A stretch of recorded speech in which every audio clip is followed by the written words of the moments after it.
दोस्तों SOL due के अंदर एमबीए एडमिशन फॉर्म स्टार्ट हो चुके हैं 2024 सेशन के लिए। तो अगर आप भी एसओएल ड्यू के अंदर एमबीए के एडमिशन फॉर्म को फिल करना चाहते हैं तो कैसे आपको एडमिशन फॉर्म को फिल करना है उससे जुड़ी हुई ए टू जेड जानकारी मैं आपको इस वीडियो में शेयर करने वाला हूं। तो चलिए दोस्तों वीडियो को स्टार्ट करते हैं।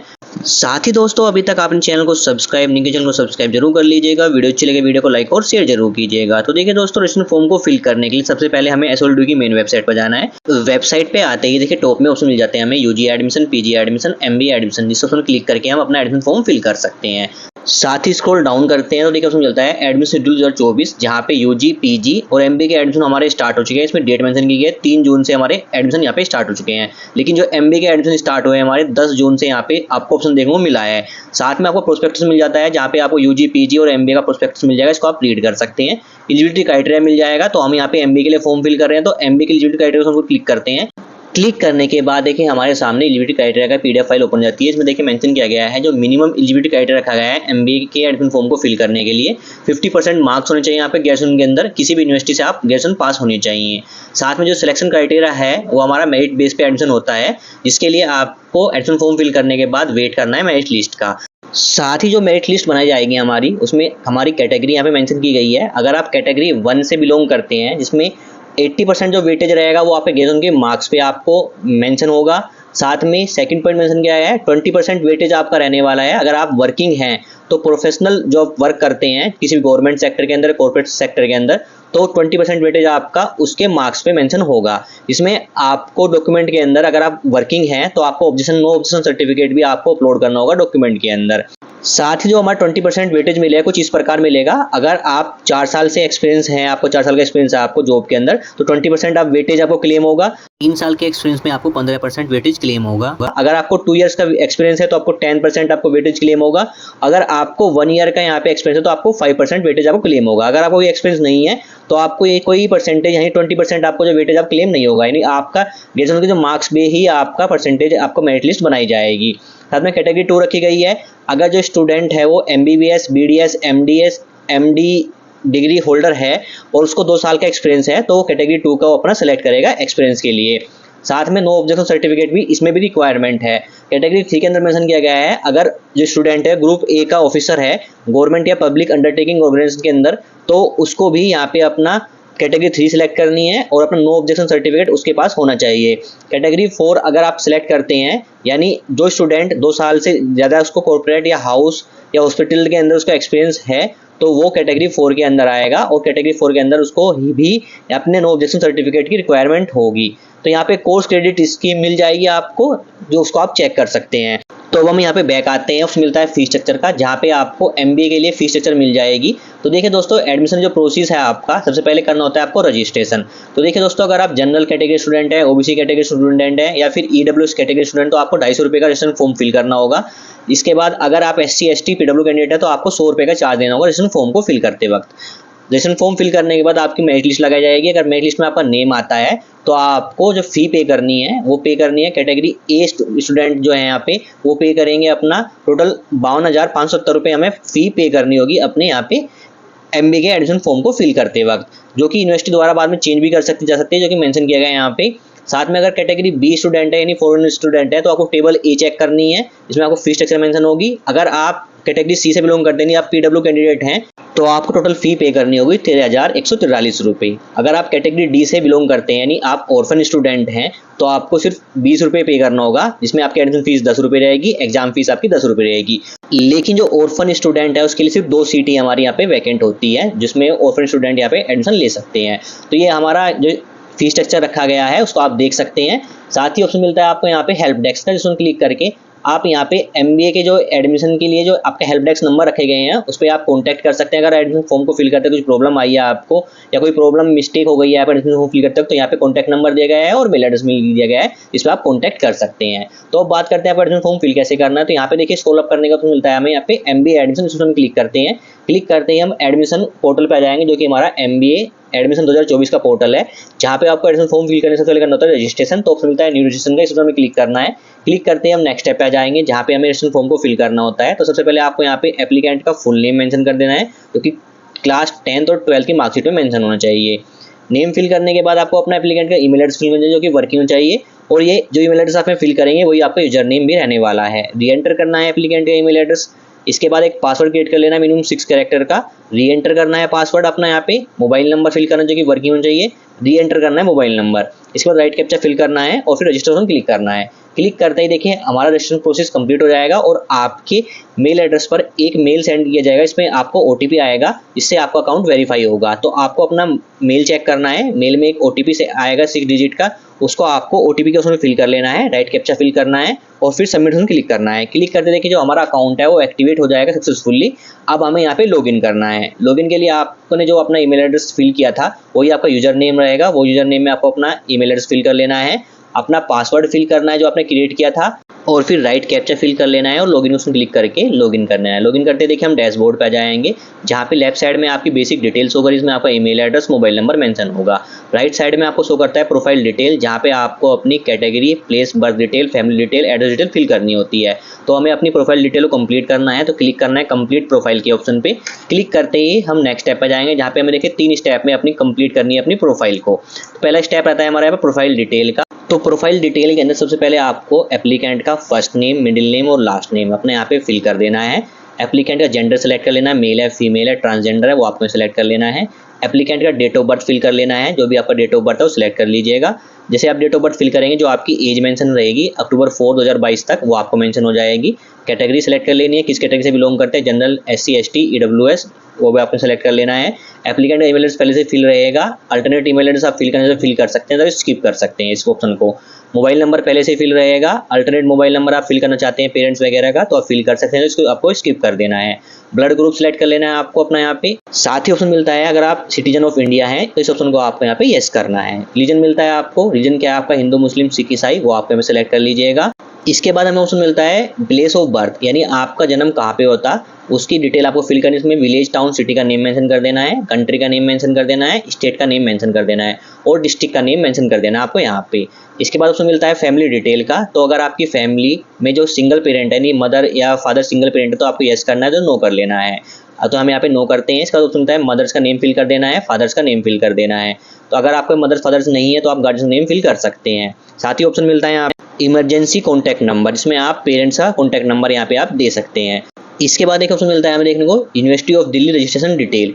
अगर आपने अपना ग्रेजुएशन दिल्ली यूनिवर्सिटी से ही किया हुआ है तो आप अपनी डिटेल यहाँ फिल कर सकते हैं। इसमें ऑप्शन मिलता है have you study in Delhi due, तो यहाँ पे आपको यस करना है, तो नो करना है। अगर आप यहाँ पे यस करते हैं तो आपके सामने कुछ ऑप्शन आ जाएंगे। तो यहाँ पे आपको ड्यू का एनरोलमेंट नंबर मेंशन कर देना है अपना, यहाँ पे name of university Delhi, department affiliated college का नेम मेंशन कर देना है।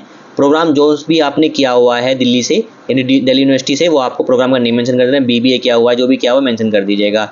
ईयर ऑफ रजिस्ट्रेशन, किस ईयर में आपने एडमिशन लिया था वो आपको में सेलेक्ट कर लेना है ऑप्शन।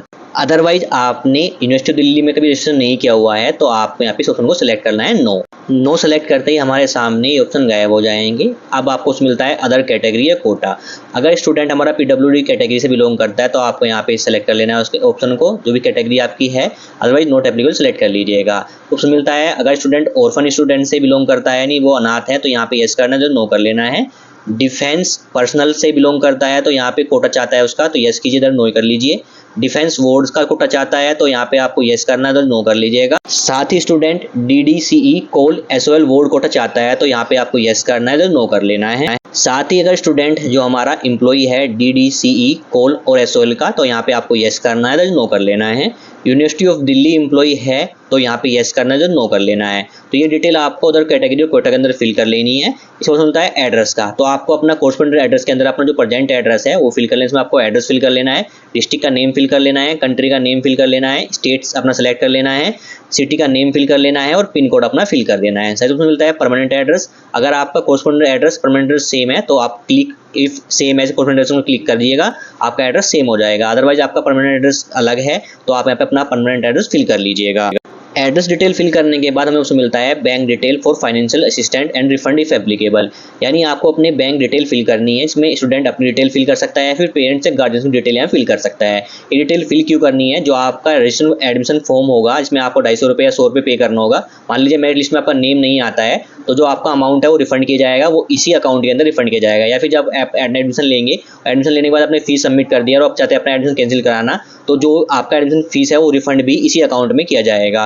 तो यहाँ पे आपको नेम ऑफ अकाउंट होल्डर का नेम मेंशन कर देना है, अकाउंट नंबर मेंशन कर देना है, कंफर्म करना है अकाउंट नंबर, नेम मेंशन कर देना है बैंक का, आईएफएससी कोड मेंशन कर देना है बैंक का। तो ये डिटेल हमें फिल करनी है और फिर सेव एंड नेक्स्ट क्लिक करना है। क्लिक करते ही हमारी पर्सनल डिटेल हमें शो करेगी, तो उसके बाद चेक कर लेना है। अगर कोई मिस्टेक हो गई है तो अपडेट कर लीजिएगा अभी, अदरवाइज नेक्स्ट क्लिक करना है। क्लिक करते हैं हम स्टेप 2 पे आ जाएंगे, जो रहेगा हमारा अदर डिटेल का। तो अदर डिटेल के अंदर देखिए पहले मिलता है जो स्टूडेंट है वो बीमार है काफ़ी दिनों से कंटिन्यूस या इमरजेंसी मेडिकल अटेंशन है, तो आपको यहाँ पे येस करना है, अदर नो कर लेना है। साथ में जो स्टूडेंट है उसने पार्टिसिपेट किया हुआ है एनएसएस नेशनल सर्विस स्कीम के अंदर अपना कैंप में अंदर पार्टिसिपेट किया है, तो यहाँ पे आपको येस करना है, जो नो सेलेक्ट कर लेना है। साथ में मिलता है स्टूडेंट ने पार्टिसिपेट किया है स्पोर्ट्स के अंदर या फिर एक्टिविटीज के अंदर, तो आपको यहाँ पे येस करना है, तो नो करना है। साथ ही ऑप्शन मिलता है लैंग्वेज का, तो यहाँ पे देखिए आपको लैंग्वेज मेंशन है इंग्लिश और हिंदी। अगर आप इंग्लिश और हिंदी लैंग्वेज को रीड कर सकते हैं, राइट कर सकते हैं, स्पीक कर सकते हैं, तो यहाँ पे आपको टिक कर लेना है। कोई अदर लैंग्वेज जानते हैं तो उसके फिल करके आपको रीड राइट स्पीकिंग के सामने आपको टिक कर लेना है। तो ये डिटेल आपको फिल कर लेनी है अदर डिटेल के ऑप्शन में और फिर सेव एंड नेक्स्ट क्लिक करना है। क्लिक करते ही हमारी डिटेल शो करेगी, इसको एक बार चेक कर लीजिएगा। सारी डिटेल सही होने के बाद हमें नेक्स्ट क्लिक करना है। क्लिक करते जाएंगे हम स्टेप 3 पे, जो कि रहेगा हमारा अपलोड का स्टेप, जहाँ पे हमें फोटो सिग्नेचर अपलोड करने होते हैं। फोटो सिग्नेचर का जो साइज रखना है आपको 10 KB से लेकर 3 MB तक रखना है। फॉर्मेट रहेगा हमारा JPEG और JPG फाइल को हमें अपलोड करना। जल्दी से हम अपने फोटो और सिग्नेचर को यहाँ पे अपलोड कर लेते हैं। फोटो सिग्नेचर अपलोड करने के बाद अब हमें यहाँ पे क्लिक सबमिट प्रोफाइल के ऑप्शन पे क्लिक करते ही हमारे सामने एक नोटिफिकेशन आएगा, जिसको हमें यहाँ पे टर्म्स एंड एक्सेप्ट करके सबमिट करना है। तो यहाँ पे देखिए इसलिए पूछा जाता है, अगर आपकी जो इन्फॉर्मेशन है, पर्सनल इन्फॉर्मेशन है यानी प्रोफाइल इन्फॉर्मेशन है, उसको एक बार आप चेक कर लीजिएगा। अगर सारी डिटेल सही है तभी आप यहाँ पे सबमिट कीजिएगा। अदरवाइज अगर आपने बिना अपनी प्रोफाइल चेक किए हुए आपने सबमिट कर दिया है तो अपनी प्रोफाइल के अंदर आप कोई एडिट नहीं कर सकते हैं। तो यहाँ पे हम टर्म्स एक्सेप्ट करते हैं और सबमिट को क्लिक करते हैं। क्लिक करते ही जो हमारी प्रोफाइल डिटेल है वो कंप्लीट हो जाएगी और हम आ जाएंगे डैशबोर्ड पे, जहाँ पे देखिए हमें हमारी प्रोफाइल को चेक करने के लिए हम व्यू के ऑप्शन क्लिक करके अपनी प्रोफाइल की डिटेल को व्यू कर सकते हैं। तो देखिए हमारी यहाँ पे कंप्लीट हो चुकी है प्रोफाइल डिटेल। अब हमें यहाँ पे अपने प्रोग्राम के लिए अप्लाई करना है, तो यहाँ पे क्लिक करना है अप्लाई नाउ के ऑप्शन पे। क्लिक करते ही हम नेक्स्ट स्टेप पे जाएंगे, जहाँ पे हमें 8 स्टेप में अपने प्रोग्राम के लिए अप्लाई करना होता है। सबसे पहले ऑप्शन मिलता है हमें प्रोग्राम सिलेक्शन का, तो यहाँ पे हमें ऑप्शन मिलता है प्रोग्राम लेवल, जो कि हमें सेलेक्ट कर लेना है मास्टर पोस्ट ग्रेजुएशन प्रोग्राम। इसके बाद देखिए प्रोग्राम के अंदर ऑप्शन मिलता है हमें देखने को मास्टर ऑफ बिजनेस एडमिनिस्ट्रेटर, जो कि MBA है, इसे हमें सेलेक्ट कर लेना है। सेलेक्ट करते ही हमारे सामने एलिजिबिलिटी क्राइटेरिया शो कर जाता है, जो कि ग्रेजुएशन विद 15% मार्क्स के सामने आपको टिक कर लेना है। साथ ही ऑप्शन मिलता है study centre preference in Delhi, तो आप स्टडी सेंटर कहाँ पे प्रेफरेंस कर जाते हैं, east Delhi, north Delhi, south Delhi, west Delhi, अपने हिसाब से आपको यहाँ पे सेलेक्ट कर लेना। तो यहाँ पे नॉर्थ दिल्ली सेलेक्ट कर लेता हूँ। इसके बाद नेक्स्ट के ऑप्शन पे क्लिक करना है। क्लिक करते ही हमारी प्रोग्राम सिलेक्शन डिटेल हमें शो करेगी, इसको एक बार चेक कर लेना है और फिर नेक्स्ट में क्लिक करना है। क्लिक करते ही हम सेकंड स्टेप आ जाएंगे, जो कि रहेगा हमारा पर्सनल डिटेल का, जिसको हम एडिट नहीं कर सकते क्योंकि पर्सनल डिटेल हमने पहले ही फिल कर ली थी। इसको हमें अपना स्क्रॉल करके नेक्स्ट में क्लिक करना है। क्लिक करते ही हम स्टेप 3 पे आ जाएंगे, जो कि रहेगा हमारा एकेडमिक डिटेल। तो यहाँ पे आपको एलिजिबिलिटी क्राइटेरिया शो करेगा, जिसमें मिनिमम एलिजिबिलिटी क्राइटेरिया होनी चाहिए, ग्रेजुएशन के अंदर आपके 50% मार्क्स होने चाहिए, जो कि आपका यहाँ पे डिसिप्लिन है रखा गया है यहाँ पे क्राइटेरिया के अंदर। और मेरिट जो आपकी लगाई जाएगी उसमें कैटेगरी 1, कैटेगरी 2, कैटेगरी 3, कैटेगरी 4, जो कि मैंने पहले ही एक्सप्लेन कर दिया है, वो आपको सिलेक्ट करना है। तो यहाँ पे मैं स्क्रॉल करता हूँ, ऑप्शन मिलता है हमें यहाँ पे एलिजिबिलिटी क्राइटेगरी सेलेक्ट करने का, जिसमें कैटेगरी 1, 2, 3, 4 ऑप्शन देखने को मिलते हैं। तो अपने हिसाब से अपनी कैटेगरी सेलेक्ट कर लीजिएगा। तो यहाँ पे मैं अपनी कैटेगरी 1 सेलेक्ट करता हूँ। इसके बाद ऑप्शन मिलता है टोटल एक्सपीरियंस इन ईयर, तो यहाँ पे देखिए आपको कितना ईयर का एक्सपीरियंस है वो यहाँ पे मेंशन कर देना है। अगर जॉब वगैरह करते थे तो यहाँ पे अगर कैटेगरी 1 सेलेक्ट करते हैं तो आपको यहाँ पे 0 सेलेक्ट कर लेना है। नेचर ऑफ एक्सपीरियंस आपको अब फ्रेशर है या वर्किंग है वो आप यहाँ पे मेंशन कर दीजिएगा। इसको मिलता है क्वालिफिकेशन डिटेल फिल करनी है हमें 10th की, जिसमें हमें सबसे पहले ऑप्शन मिलता है 10th का हमें पासिंग ईयर सेलेक्ट करना है, किस ईयर में आपने 10th पास किया वो सिलेक्ट कर लीजिएगा। साथ ही क्लास 10 की जो आपकी परसेंटेज है वो आपको मेंशन कर देनी है लास्ट 2 डिजिट तक। तो यहाँ पे देखिए अगर जो आपका 10th का रिजल्ट CGPA में आया है तो आपको उसको कन्वर्ट कर लेना है परसेंटेज के अंदर, उसके लिए मैंने अलग से वीडियो चैनल पर आपको मिल जाएगी। तो यहाँ पे हमें अपनी क्लास 10th की परसेंटेज फिल कर लेनी है। साथ में क्लास 10th आपने किस स्कूल से की है, इंस्टीट्यूट से किया है, उसका नेम मेंशन कर देना है। क्लास 10th आपने किस बोर्ड से की है वो आपको मेंशन कर देना है नेम। क्लास 10th का जो सब्जेक्ट कॉम्बिनेशन है वो आपको यहाँ पे मेंशन कर देना है। साथ में क्लास 10th की डिवीजन क्या है आपकी, फर्स्ट, सेकंड, थर्ड, वो आपको यहाँ पे मेंशन कर दीजिए। इसके बाद एक ऑप्शन मिलता है हमें क्लास 12 की अपनी डिटेल फिल करनी है, जिसमें सबसे पहले क्लास 12 आपने किस ईयर में पास किया है वो सेलेक्ट कर लीजिएगा। साथ ही क्लास 12 के अंदर परसेंटेज कितनी है वो आपको मेंशन कर देना है। अगर आपका रिजल्ट CGPA में आया है तो कन्वर्ट कर लीजिएगा परसेंटेज के अंदर, उसके बाद आपको यहाँ पे मेंशन कर देना है। साथ में क्लास 12 के अंदर आपका इंस्टीट्यूट का नेम क्या है वो आपको मेंशन कर देना है। साथ में क्लास 12 आपने किस बोर्ड से की है वो आपको नेम उसका मेंशन कर देना है। क्लास 12 के अंदर आपके सब्जेक्ट कॉम्बिनेशन क्या थी, वो सब्जेक्ट के नेम आपको यहाँ पे मेंशन कर देने हैं। साथ में क्लास 12 के अंदर डिवीजन क्या आई है, फर्स्ट सेकंड थर्ड, वो आपको मेंशन कर देना है। साथ में अगर क्लास 12 आपने मैथमेटिक्स सब्जेक्ट से पास किया तो आपको यस करना है, तो नो कर लेना है। इसके बाद उसमें मिलता है हमें क्वालिफिकेशन डिटेल फिल करनी है ग्रेजुएशन और इक्विवेलेंट की। तो यहाँ पे सबसे पहले आपको अपना graduation year of passing select कर लेना है, किस ईयर में आपने ग्रेजुएशन पास किया है वो सेलेक्ट कर लीजिएगा। ग्रेजुएशन सब्जेक्ट कॉम्बिनेशन, जो आपने ग्रेजुएशन सब्जेक्ट पढ़े हैं उसका कॉम्बिनेशन आपको यहाँ पे मेंशन कर देना है सब्जेक्ट का। साथ में जो आपने ग्रेजुएशन अगर ऑनर से किया हुआ है तो यस करना है, तो नो करना है। साथ में मिलता है यूनिवर्सिटी नेम, अगर आपने दिल्ली यूनिवर्सिटी से अपना ग्रेजुएशन कंप्लीट किया तो ड्यू सेलेक्ट करना है, तो अदर सेलेक्ट करना है। तो यहाँ पे हम अदर सेलेक्ट करते हैं, इसको तो यूनिवर्सिटी का नेम मेंशन कर देना है। किस इंस्टीट्यूट कॉलेज से आपने ग्रेजुएशन कंप्लीट किया उसका नेम मेंशन कर देना है। कोर्स का नेम मेंशन कर देना है, कौन सा कोर्स आपने ग्रेजुएशन में किया हुआ है। साथ में डिवीजन क्या आई है आपकी, फर्स्ट थर्ड और सेकंड, वो आपको सेलेक्ट कर लीजिएगा, यहाँ पे अपना मेंशन कर दीजिएगा। परसेंटेज क्या आई है आपको ग्रेजुएशन की, वो आपको मेंशन कर देना है। अगर आपकी परसेंटेज जो आपका रिजल्ट आया है वो सीजीपीए में आया है ग्रेजुएशन का, तो आपको उसे कन्वर्ट कर लेना है अपना परसेंटेज के अंदर। तो कैसे कन्वर्ट करना है उसके लिए भी मैंने अलग से वीडियो नहीं है कि ग्रेजुएशन की जो आपकी डिटेल होती है उसके जो मार्क्स होते हैं उसको कैसे आपको सीजीपीए से मार्क परसेंटेज में कन्वर्ट करना है, उस वीडियो को देखकर आप अपना परसेंटेज निकाल सकते हैं। तो वीडियो आपको मेरे चैनल पे मिल जाएगी, उस वीडियो को देखकर आप अपना परसेंटेज कैलकुलेट कर लीजिएगा। तो यहाँ पे परसेंटेज मेंशन कर दीजिए। साथ में मिलता है पोस्ट ग्रेजुएशन का या मास्टर डिग्री का आपने किया हुआ है तो उसकी डिटेल आप फिल कर सकते हैं, अदरवाइज उसको आप स्किप कर दीजिएगा और फिर सेव नेक्स्ट क्लिक करना है। क्लिक करते ही जो हमारी डिटेल है वो शो कर जाएगी, 1 बाय 1 करके हमें डिटेल चेक कर लेना है। कोई मिस्टेक हुआ है तो अपडेट कर सकते हैं अभी आप, अदरवाइज नेक्स्ट क्लिक करना है। क्लिक करते ही स्टेप 4 में हमारी डिटेल शो करेगी, जिसको एक बार चेक कर लीजिएगा और फिर नेक्स्ट में क्लिक कीजिएगा। क्लिक करते ही हम स्टेप 5 पे आ जाएंगे, जो कि रहेगा अपलोड का स्टेप, जहाँ पे देखिए हमें फोटो सिग्नेचर पहले अपलोड कर दिए थे, अब हमें यहाँ पे अपलोड करने हैं क्लास 10th 12th की मार्कशीट और सर्टिफिकेट, दोनों अपलोड करने हैं स्कैन करके एक ही फाइल के अंदर। साथ ही रिलेवेंट ग्रेजुएशन सर्टिफिकेट, यानी जो ग्रेजुएशन सर्टिफिकेट है वो यहाँ पे हमें अपलोड करना है, जिसमें आप मार्कशीट भी अपलोड कर सकते हैं। बात करते हैं यहाँ पे एक्सपीरियंस सर्टिफिकेट अपलोड करना है अगर आपने जॉब करते हैं, एनओसी सर्टिफिकेट आपको अपलोड करना है अगर आप जॉब कर रहे हैं तो। अगर साथ ही evidence of self employed profession मिलता है, GST number, service number, registration number, any other, सब उनको आप स्किप कर दीजिएगा। तो देखिए दोस्तों, अगर आप वर्किंग है या जॉब करते हैं तो आपको एक्सपीरियंस सर्टिफिकेट अपलोड करना होगा, साथ ही अपना एनओसी सर्टिफिकेट भी अपलोड करना होगा। अगर आप जॉब वगैरह नहीं करते हैं, आप सिंपल ग्रेजुएशन पास किए और अब एमबीए के लिए आप एडमिशन फॉर्म फिल कर रहे हैं, तो आपको अपलोड करने हैं सिर्फ 10th और 12th और ग्रेजुएशन की सर्टिफिकेट यहाँ पे अपलोड करने हैं। तो यहाँ पे मैं अपना क्लास 10th 12th का जो यहाँ पे सर्टिफिकेट और मार्कशीट दोनों को स्कैन करके एक ही फाइल के अंदर हमें अपलोड करना है, सिंगल फाइल के अंदर, जिसमें हमें फॉर्मेट जेपीईजी पीडीएफ रहेगा और मैक्सिमम साइज आपको 10 KB से लेकर 3 KB के लिए फाइल लिमिट हमारी रहेगी। तो यहाँ पे हम क्लास 10 12 के सर्टिफिकेट अपलोड कर लेते हैं, साथ में ग्रेजुएशन का सर्टिफिकेट, अगर आपके पास ग्रेजुएशन का डिग्री है तो उसको यहाँ पे अपलोड कर लीजिएगा, अदरवाइज आपके पास फाइनल ईयर की मार्कशीट है वो भी यहाँ पे अपलोड कर सकते हैं। तो हम सिलेक्ट फाइल को क्लिक करके अपना यहाँ पे डॉक्यूमेंट अपलोड कर लेते हैं। डॉक्यूमेंट अपलोड होने के बाद हमें क्लिक करना है प्रीव्यू के ऑप्शन पे। प्रीव्यू के ऑप्शन में क्लिक करते ही जो हमारा एडमिशन फॉर्म के लिए हमने रजिस्ट्रेशन फॉर्म फिल कर रहे हैं अपना, उसकी डिटेल्स होकर जाएगी, इसमें हमने step 1 step 2 step 3 step 4 step 5 की डिटेल हमें मिलेगी। तो 1 बाय 1 करके आपको सारी डिटेल चेक कर लेनी है। अगर आपकी सारी डिटेल सही है तो आपको मिलता है यहाँ पे पे फी का, इस ऑप्शन पे हमें क्लिक करना है। क्लिक करते देखिए हम डैशबोर्ड पर जाते हैं, जहाँ पे हमारा प्रोग्राम की डिटेल शो करेगी, यानी हम पेमेंट पेज पे नहीं आ पाए हैं। तो अभी आप स्टेप 1 के अंदर सिर्फ इतना ही फॉर्म फिल कर सकते हैं, पेमेंट का ऑप्शन अभी हमारा एक्टिवेट नहीं हुआ है।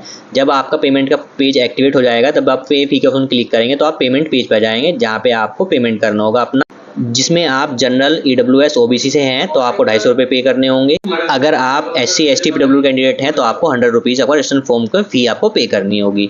तो अभी हमें पेमेंट का ऑप्शन देख रहे हो नहीं मिल रहा है। जब पेमेंट का ऑप्शन आ जाएगा तो मैं उसके लिए स्टेप 2 कंप्लीट मैं यहाँ पे वीडियो बना के अपना अपलोड कर दूंगा। तो अभी आप स्टेप 1 के अंदर यहाँ पे प्रीव्यू के ऑप्शन तक अपना एडमिशन फॉर्म फिल कर सकते हैं। तो आई होप दोस्तों क्लियर हो गया होगा एमबीए के रजिस्ट्रेशन फॉर्म को आपको कहाँ तक फिल करना है, अभी कहाँ तक फिल हो रहा है, उससे जुड़ी हुई सारी जानकारी मैंने आपको इस वीडियो में शेयर कर दी है। स्टेप 2 जल्दी ही मेरे चैनल पर आपको वीडियो मिल जाएगी, उस वीडियो को देखकर अपना पेमेंट करके अपने रजिस्ट्रेशन प्रोसेस को कंप्लीट कर सकते हैं।